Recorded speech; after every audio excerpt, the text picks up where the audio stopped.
Okay, lesson 69. Miss Justine she's having a hard time when I'm filming at night. If she sees my phone, she just wants it and then she cries. So she's with her dad, and I'm working on adjusting our schedule, but anyway, that's just for all the Justine fans. But I do hear her. She might make an appearance at the end. So, lesson 69, my grievances hide the light of the world in me.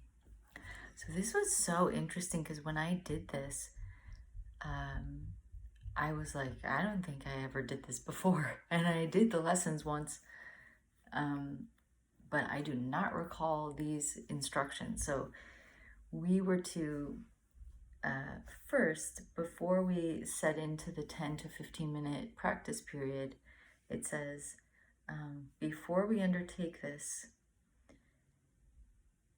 let us devote several minutes to thinking about what we are trying to do. We are literally attempting to get in touch with the salvation of the world. We are trying to see past the veil of darkness that keeps it concealed. We are trying to let the veil be lifted and see the tears of God's Son disappear in the sunlight. So I love that. It's like, people, do you realize what we're doing here? And what I love is that it's saying that we have the power to do that. We literally have the power to direct our mind in any way we'd like to. So to direct it toward really experiencing, seeing, knowing, in getting in touch with the salvation of the world. And then it says very specifically, and this is where I was like, did I ever do this? It says, think of your mind as a vast round area surrounded by a layer of heavy dark clouds. You can see only the clouds because you seem to be standing outside the whole area and quite apart from it. So what was really interesting is today was cloudy here where I am in Rhode Island, and the day was a bit dark. And today, for the first time, because, what I don't think I got to say yesterday, because yesterday was just an interesting video of, it was like I felt like I was being watched, or is like, I did say that the grievances are judgments. And what I noticed about yesterday is I was holding grievances about life itself. And today I felt the cloudiness, and I'm not somebody who's ever experienced depression. I just noticed that the thoughts I was having about how the day felt, like weather-wise, and even the way my mind was holding like my schedule and what I had to do and kind of like what I had to eat. It was like blah, blah, kind of drabby day. And I thought, oh, wow, I can see where the veil can feel so thick for us, and maybe just me experiencing like a light depression. I'm sure the Course wouldn't let you have any levels of depression because it doesn't say there are levels of anger or anything. It's just there's pure happiness, there's the truth, or there's something else, suffering. So I just thought it was very fitting that today was cloudy. And then it says, okay, so you're to imagine your mind with the clouds surrounding it. And then after you're clear about what you're trying to do, it said, determine to go past the clouds. Reach out and touch them in your mind. Brush them aside with your hand. Feel them resting on your cheeks, like literally feel yourself going through the barrier of clouds. Feel them resting on your cheeks, your forehead, your eyelids, and go on, because the clouds can't stop you. So I was like, I do not ever remember actually kind of imagining I'm removing or moving through the clouds beyond them. And what actually came to me was to be like a snow angel. And like, I didn't do it like this way, but it more was like removing them from the kind of around my circular like aura thing. So that was interesting. That was my visual. And it said, your little effort and small determination call on the power of the universe to help you, and God himself will raise you from darkness into light. So I wouldn't say I had a transcendent experience, but I did think this was very profound, that we would take time and focus on literally moving beyond the clouds, the false beliefs, the junk, the whatever you want to call it. And I just thought it was profound, and I was like, wow, I don't think I did this right the first time.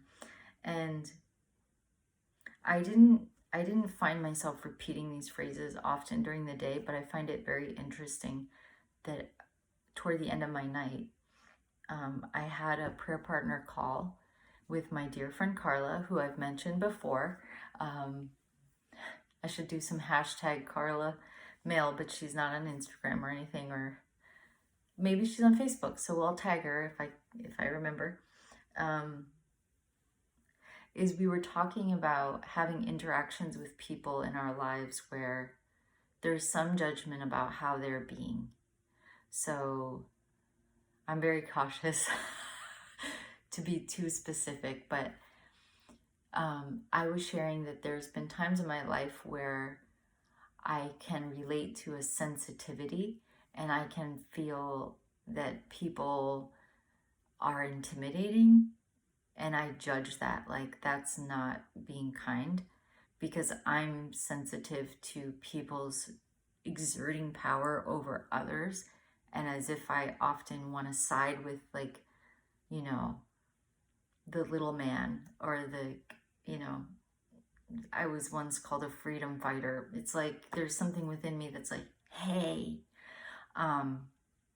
But there's lots of misperception going on there when I engage in this whole story that this person's mean bully, that person's just getting like bullied. And it's like, you know, if you believe in attack and defense, then now you're all messed up.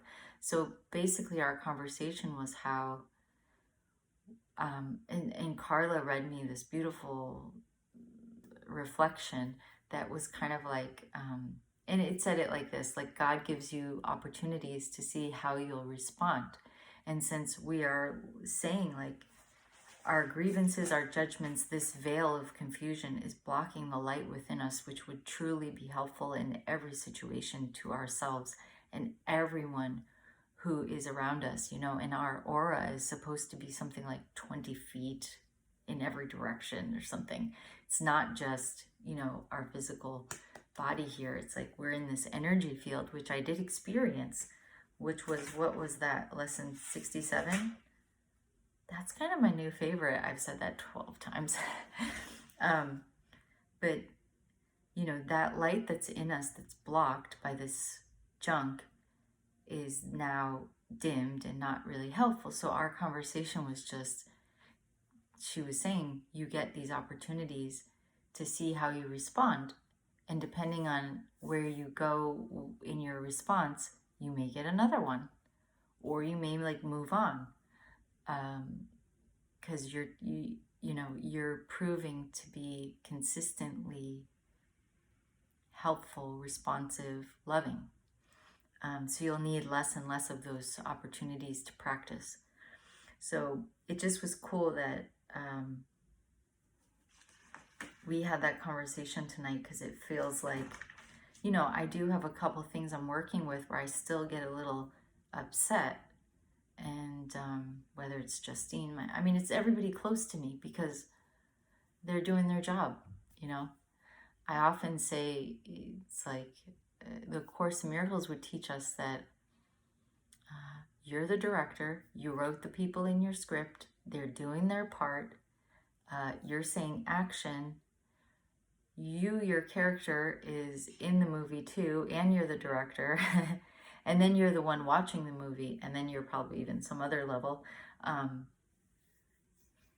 But it is amazing because you can get sucked into the movie where you really believe someone is behaving in a way that's unkind, and that's where you want to put your energy instead of bless them, blast this light that is within me.